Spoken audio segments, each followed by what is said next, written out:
So you finally come up near winter, and you've gotten all the items that I've possibly suggested, as well as maybe a few optional. But you're kind of being accurate. I still need to survive through winter. I got all the optional items and most of the required items that you've suggested for winter. Now what do I do? Well, don't worry. I think I can help you there. But I mean, with that being said, yeah, welcome to my how to survive winter, or at least how to survive first winter, because obviously once you've survived your first winter, it should become a little more trivial on how to actually survive. But with that being said, hello everybody, Accureye here, and welcome back to my Accureye, my Don't Starve How to Survive series. And in today's video, we will be talking about winter survival. And there were a few items that I did not mention if you did watch my previous video on fall survival that I want to reiterate and put into this video, as I think that they are also items that you probably should look into for winter and your winter survival. But for say you got all the items that I suggested for winter, well, now what do you do? Now how do you continue to survive? How do you continue to thrive and don't starve? Well, now you gotta look towards the winter items. One of the main winter items that I would suggest, if you've already gotten your winter clothing and everything, like your thermal stone, your breezy vest, your beefalo hat or your winter hat, and of course, you have a way of keeping a fire going, then I would suggest you look into bunny hutches. Now you're probably thinking, Accureye, what do you mean bunny hutches? Does that mean I have to go into the caves? And yes, that's exactly what I mean, is go into the caves if you can. Now, you don't have to explore all the caves during winter. I would recommend exploring caves during summer, especially after you've taken care of Anton, as Anton can make your life on Don't Starve annoying in summer. But we'll talk about Anton and whatnot later on in the summer months. For now, we're only worrying about the winter and your first winter. So what's the main threat of winter? Well, besides the cold, and if you can't survive the cold, the main threat of winter is deer clops, and you'll have to prepare for deer clops. Now, as you can see here, I am using the new character Wartox, and I will be talking about Wartox later on, because I would like to give you a little bit of a backstory and a little bit of a knowledge of Wartox, and as well as my review and thoughts about Wartox. And personally, he's actually one of my favorite characters besides Wigfrid. Like, he's my second favorite character besides Wigfrid. My third favorite, of course, being Maxwell, and my fourth favorite being Weber. But yeah, we'll talk about Wartox. Excuse me. Sorry about the sneeze there. But we'll talk about Wartox later on. As it is, he's one of my overall second favorite characters. I mean, Wigfrid's obviously my first favorite for obvious reasons. The only main downside about Wigfrid, and I'll talk about it when I talk about her, is that she can only eat meat. The main downside, of course, of Wartox is he can't befriend pigs. But everything else about him, as far as I've seen, is pretty good. But back on to winter survival. So, I mean, winter survival.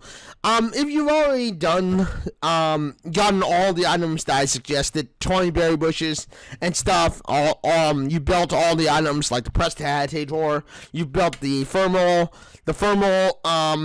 measure, the rain measure, the lightning rod, your first crockpot, and maybe also your first icebox, then it comes down to extra items. Besides maybe rabbit traps to keep morsels and, your food supply alive, and of course, you'll probably be living off monster meat and whatnot, then the next item comes down to, okay, how do we, what extras can we use to keep, ready for spring? Because the main threat, of course, is deer clops. And I mean, during your first winter, you'll want to try to get the walking cane as soon as you can. Obvious reasons, the walking cane does improve your walk speed by a load. I don't think with Wartox it'd be much of an issue as long as you have souls. If you have souls, I don't think Wartox having a travel issue, like running from place to place, would be much of an issue. But I mean, still, obvious reasons, I would recommend you work on trying to get ready to get the walking cane. And Obviously the walking cane will help you with many giants going forward. In obvious truth, the giants are not much of an issue, especially if you know how to beat them. If you know how to beat giants and stuff, Deerclops wouldn't be as big of a threat as you think. But if this is your first survival, if you've never really played Don't Starve before, then someone like a giant like Deerclops could be like, oh my gosh, what do I do? Well, don't worry. By the time day 21 hits, you have till day 30 or to about 31. But you have about till day 30 to get prepared for Deerclops. And of course, as you get prepared for Deerclops, then you'll want to make sure that you are properly ready for the fight. And Deerclops obviously is a very, very powerful boss. And and to the inexperienced, of course, Deerclops could be a protein tough boss. But don't worry, I will explain my tactics to find Deerclops in a later on video. Either way, once you have the walking cane and of course Deerclops, if you defeat him, all that's really left is to prep for spring survival. Because if you noticed anything, you probably have noticed that during spring, bunnies are not readily available. You can't get morsel meat except for through mole rats. And unless you have a mole rat farm, there's gotta be another way to get your source of food. Obviously, berry bushes and your farms that you build will obviously give you a source of food. By the way, that's why the 20 berry bushes and the farms and stuff are there. The 20 berry bushes are there to make sure that you can get through winter, spring survival. After all, during spring, you're going to be relying mostly on veggies and stuff that you grow. During autumn, winter, and summer, during autumn and summer, you can rely on everything. I mean, meat is no problem. It's readily available. Meat is readily available. Vegetables are readily available. But during winter, meat's the only thing available. So, with meat being the only thing available, you've got to prepare for winter. You've got to get meat dishes. You got to know your meat dishes that fill you up. And you also might want to know your dishes that are meat-based. If you're playing Wigfrid, you gotta know all your meat dishes. So, you better know how to make pierogies. You better know how to make, meaty stew. You better know how to make, meatballs. Fish sticks are good summer and winter, or summer, spring, and autumn, food. Obviously, froggy bunwitches are not bad for spring and summer, as every spring you're going to get frog rain. It's undoubtable that you'll eventually get frog rain during spring. But we're not talking about spring this video. We are just focusing on winter. So, with winter, you're not going to be able to grow your crops. You're not going to be able to get items that normally would be readily available for you during spring, summer, and autumn. So crops, berries, and vegetables, they're not readily available during spring, autumn, and winter. And with that having been said, it means that you really have to learn to utilize other items. Items like, for instance, like beefy stew or meaty stew. Items like meatballs. Items like pierogies, jerky if you really need to, and make sure you have drying racks. That's something that I forgot to add about autumn that you should get, but, make sure you have drying racks, make sure you have the rabbit hutches, and make sure you have a pig village nearby. Obviously, meat is a resource that you are going to, be utilizing almost all the time during winter.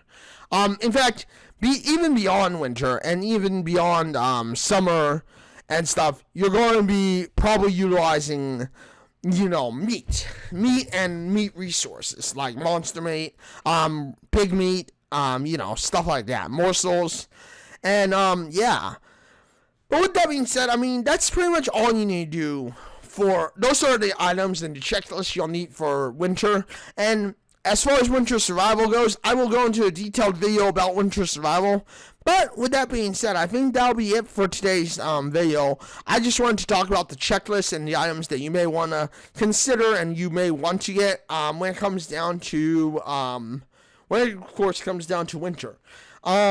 But with that being said, I mean, don't forget to go into the caves, maybe build a lantern if you can, find the rabbit hutches, build and make the rabbit hutches available on the overworld, and, I mean, obviously, continue to build the rabbit hutches where you can. I mean, eventually, you'll want to make sure you have enough rabbit hutches that are surrounding Bee Queen, as, Bee Queen can easily be defeated with rabbits, with the rabbits near the Bee Queen boss.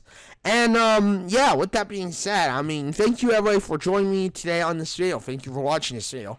If you like this video, you know what to do. Hit the like button, get subscribed, hit the bell notification, because I know you want to know when my next video drops next. Thank you everybody for joining me today on this video. Thank you for watching this video. I am live on Twitch at www.twitch.tv/Accureye. I am live on of course, Wednesday, Thursday, and Saturday for about 4 to 5 hours. But lately, I've also been live for about 2 to 3 hours on Monday, Tuesday, and Sunday. Sunday will always be a bonus stream, but my stream schedule has lately been Monday, Tuesday, Wednesday, Thursday, Saturday, and potentially Sunday, sometimes Friday. But obviously Sunday and Friday are always going to be bonus streams. Monday and Tuesday will always be about a 2 to 3 hour stream. And with that being said, thank you everybody for joining me today on this video. Thank you for watching this video. Thank you for hanging out and stopping by. And with that being said, thank you everyone for joining me. And until the next one, this is Accureye signing out and saying farewell everyone.